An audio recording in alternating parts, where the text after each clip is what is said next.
தம்பிக்கிட்ட இருந்து அவரோட டான்ஸ் எடுத்துக்கணும்னு ஆசைப்பாரு. மாமா கிட்ட இருந்து பாடி லாங்குவேஜ். மாமா உடம்புக்கு போயிட்டு இங்கேயும் அதே மாதிரி நிறைய பேர் அட்வான்ஸ் ஆகணும் இல்லாம இந்தி பக்கம் போயிட்டு அப்படியே ஆந்திவில் அமெரிக்கான என்ன மாமான்னு கேட்டு ஒரு அட்வைஸோ இல்ல ஒரு டிப்போ.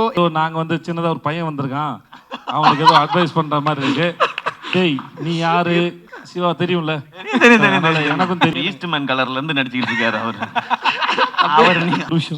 எங்க ரெண்டு பேருக்கு ஏதாவது ஸோ இவ்வளோ நாள் இந்த பயணத்தில் இன்னைக்கு ஒரு பயங்கரமான ஒரு ஹீரோவா சூரியனை மாறி இருக்காரு. ஸோ சூரியனை தமிழ் சினிமாவோட ரொம்ப முக்கியமான 2 ஹீரோஸ் உங்கள் பக்கத்தில் இருக்காங்க. 2 பேர்ட்டேருந்தும் ஒரு விஷயம் எடுத்துக்கணும் அப்படின்னா என்ன எடுத்துப்பீங்க? ஹீரோ சூரிய அவர்கள் சேதோனன்ட்டு ஒரு விஷயம் எடுத்துக்கணும், எஸ்கேனன்ட்டு ஒரு விஷயம் எடுத்துக்கணும்.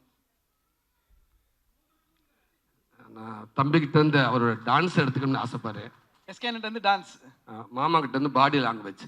Okay super. ஸோ இப்போ வந்து ஹீரோ சூரியனை ரீமேக் பண்ண போறாரு ஏதோ ஒரு படம்னா, எஸ்கேனோட படம் எந்த படம் ரீமேக் பண்ணுவீங்க? சேதனோட படம் எந்த படம் ரீமேக் இல்லைன்னா பார்ட் 2 பண்ணணும்னா அண்ணனோட இந்த படங்கள் எடுப்பீங்க? வருத்தப்படாத வாழ்வே சங்கம். அதுல அவரும் தானே ஹீரோ. இல்லண்ணே அவர் இல்லண்ணே, அவர் வந்து உங்க ரோல் பண்ணோம் அப்படின்ற அவர் ரோல் யாரு? போஸ். நீங்க கேளுங்கண்ணே, போஸ் பாண்டியா யாரு நான் பண்ணுவா? தம்பி நானே பண்ணிடுறேன், டபுள் ரோல், டபுள் ஆக்ஷன். பாத்தீங்களா? அத கூட யாருக்கும் விட்டு தர மாட்டேன், நானே தான் பண்ணுவேன். தம்பி நீங்க பண்ணுங்க தம்பி. விஜய் பண்ணிட்டேன், விஜய் ஹீரோ, அவன் பண்ண மாட்டேன். நீங்க வேற ஏன்ல தம்பி அடுத்து வளர்ந்து வர காமெடி பண்ணட்டும். சரிண்ணா, ஓகே ஓகே. மாமா படம் வந்து சூது கவும். ஏய் ஓகேண்ணே. கூடு விட்டு கூடு போயிறாரு சூரியண்ண. ஒரு நாள் எஸ்கேனோட பாடியில உடம்புல இருந்தீங்கன்னா என்னென்ன பண்ணுவீங்க? ஒரு நாள் சேதனோட உடம்புல இருந்தீங்கன்னா என்னென்ன பண்ணுவீங்க? போயிட்டு ஒரு 10 புடி தம்பி உடம்புக்கு போண்ட ஒரு 10 புடி சட்டை போல டக்குன்னு அட்வான்ஸ் வாங்கிட்டு வந்துடுவேன். ஆமாம், எல்லாம் ஒரு எப்படி ஒரு 2030 வரைக்கும் டேட் இருக்காது. எல்லாம் பெரிய அமௌண்ட் வாங்கி பேங்க்ல போட்டு நான் பாட்டுக்க போய் நறுக்குன்னு உட்காந்துக்கிருவேன். மாமா உடம்புக்கு போண்ட இங்கேயும் அதே மாதிரி நிறையா பேர் அட்வான்ஸ் ஆகணும் இல்லாமல் இந்தி பக்கம் போயிட்டு வளர்ச்சி பாம்பே பக்கம் ஒரு 10 சக்கை வாங்கிட்டு அப்படியே ஆந்திவில் அமெரிக்கான என்ன மாமான்னு கேட்டு போகிற போக்கில் சாருக்கான வா மச்சான் சாப்பிடலாமான்னு கேட்டு அப்படியே தீபிகா படிக்கணும் பார்த்துட்டு அவங்ககிட்ட 5 நிமிஷம் பேசிட்டு அப்படியே வந்துடுவேன். பேசிட்டு அவன் தான் நம்ம வந்துடுவான். அதுக்கப்புறம் மறுநாள் இவங்க தானே, நான் ஒரு நாள் தானே, அதுக்கப்புறம் இவங்க 2 பேர் தானே பார்த்துக்கிற போகிறாங்க. ஏன்னா அதுக்கப்புறம் அவங்க பேச அவங்க பாடு. ஸோ இப்போ ஹீரோ சூரியனுக்கு ஒரு அட்வைஸோ இல்லை ஒரு டிப்போ இல்லை நீங்கள் ஃபாலோ பண்ணுற கோட்டோ ஏதோ ஒன்று சேது ஒன்று ஒரு விஷயம், எஸ்கேன்னு ஒரு விஷயம் சொல்லணும்னா ஒரு அட்வைஸா இல்லை ஃப்ரெண்ட்லியாக அன்பா எது வேணா சொல்லலாம், ஒரு ஷேர் ஏதாவது ஒன்று சொல்லணும்னா என்னென்ன சொல்லுவீங்க? சேதன் ஒரு விஷயம். நான் தான் பெரிய ஹீரோ. இந்த கேள்வி ஆரம்பிக்கும் போது ஏதோ நாங்கள் ரொம்ப சீனியர் மாதிரியும் இவன் ஏதோ எல்லாம் ஒன்றா வந்து தான். அட்வைஸ்லாம் ஒன்றும் இல்லை. இந்த எஸ்கே ட்ராவல்ஸ் ஒன்று வந்து ஒரு ஏதோ ஒரு பயம் ஓரத்தில் இருக்குன்னு நினைக்கிறேன், உனக்கு தேவையே இல்லை.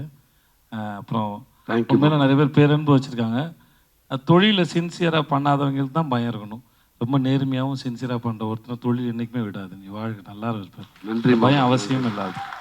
ஸோ இன்னைக்கு போனால் திரும்பி வந்துடுவோமோ அப்படின்னு உன்னை வேற ஒருத்தவங்க எப்படி பார்க்குறாங்கன்னு நினச்சி சந்தேகத்துக்கு தான் பதில் சொல்ல தேவையில்லைன்னு நினைக்கிறேன்.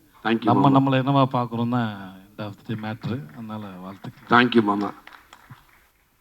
எஸ்கேண்ணா அட்வைஸ்லாம் சொல்ற அளவு அட்வைஸ் இல்லைண்ணா, ஏதோ ஒரு விஷயம் ஒரு அன்பா ஒரு அன்பு அண்ணனுக்கு நீங்க இல்லை, அவருக்கு எல்லாமே தெரியும், கிளியராக தான் போயிட்டு இருக்காரு. நீங்கள் அவர் படங்கள்லாம் பார்த்தாலே தெரியும். ஸோ எதுவுமே நம்ம சொல்ல தேவையில்லை. ஒரு விஷயம், எங்கள் 2 பேருக்கு ஏதாவது இல்லைடா இப்போ சொல்ற நாடகம்லாம் வச்சு பார்த்தா ஏதோ நாங்கள் வந்து சின்னதாக ஒரு பையன் வந்திருக்கான், அவனுக்கு ஏதோ அட்வைஸ் பண்ணுற மாதிரி இருக்கு. டேய் நீ யாரு? சிவா தெரியும்ல? எனக்கும் தெரியும். இங்க பாருங்க, அதான் எனக்கும் அதான் புரியல. சைதாப்பேட்டையில் வெண்ணிலா கபல் நடிக்கும் போது இரவு முழுவதும் தம் அடிச்சு பேசியிருக்கோம், நிறைய கதை சொல்லியிருக்கான். அவன் வாழ்க்கையே ஒரு நாள் படமாகனா கூட சுவாரஸ்யமாக இருக்கும். இதுக்காக சொல்ல, நிஜமா அவன் லைஃப் வந்து ரொம்ப இன்ட்ரெஸ்டிங்கான ஜேர்னி அவனோடது. அதனால எங்கள் 2 பேருக்கும் இந்த இளைய தலைமுறைக்கு ஏதாவது அறிவுரை கொடுத்துட்டு போங்க. கண்டிப்பா நீங்க அவரை தான் கேட்கணும். அவர் ஈஸ்ட்மேன் கலர்ல இருந்து நடிச்சுக்கிட்டு இருக்காரு அவர் நீங்க அண்ணனே இல்லண்ணே, நம்ம சொல்றேன் சின்ன குழந்தை நட்சத்திரம் அறிமுகமாகி தம்பி போஸ்ட் பண்ணி கூட இருந்திருக்காரு தம்பி. அதனால அண்ணன் தான் அட்வைஸ் சொல்லணும். நான் அண்ணன் எதுனாலும் அட்வைஸ்லாம் இல்லை. இன்னும் நீங்க மேலும் எவ்வளவு உயரத்துக்கு போனாலும் கருப்பா லீனா ஒரு கதை நாயனா மாறினோம்னா எப்பயுமே விட்டுறாதீங்க. ஏன்டா அவனை எங்க போனாலும் கூட கூட்டிகிட்டே போயிருக்கேன்.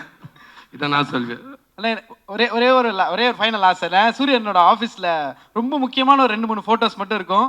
இப்போ எடுக்கக்கூடிய ஒரு புகைப்படமும் கண்டிப்பாக ஒரு ஆஃபீஸில் வரணுன்றது எங்களோட ஆசை. அந்த சைடு உங்களோட அன்பு மாமா, இந்த சைடு அன்பு தம்பி, 2 பேரும் உங்களுடைய அன்பை ஒரு அழகு முத்தமாக சூரியன் எனக்கு ஒரே நேரத்தில் கொடுத்தீங்கன்னா அதை விட ஒரு ஸ்பெஷல் மொமெண்ட் எதுவும் இருக்காது.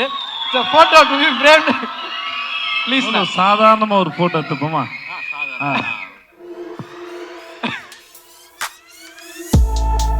லாக் ஸ்டுடியோஸ் வழங்கும் திரு குமார் அவர்கள் வழங்கும் கருடன். இந்த ட்ரெய்லர் ஆடியோ லான்ச் சிறப்பாக அத்தனை பேருக்கும் ஒரு பெரிய நன்றி. படம் வேர்ல்டு வைட் மே 31ஆம் தேதி ரிலீஸ் ஆகுது. உங்க எல்லாருடைய அன்பு மாதிரும் அதுக்கு எப்பயும் போல் தேவை. Thank you so much. அந்த நேரத்தில் சேதுனா எஸ்கே அண்ணா எல்லாருக்கும் ஒரு பெரிய பெரிய பெரிய நன்றிகள். என்டையர் டீம் சார்பாக Vetrimaaran sir, thank you so much sir. So ஃப்ரண்ட்ல இருக்கவங்கண்ணா ப்ளீஸ்ண்ணா, ஃப்ரண்ட்ல இருக்கவங்க மட்டும் ப்ளீஸ் அப்படியே கொஞ்சம் செட்டில் ஆகிட்டீங்கன்னா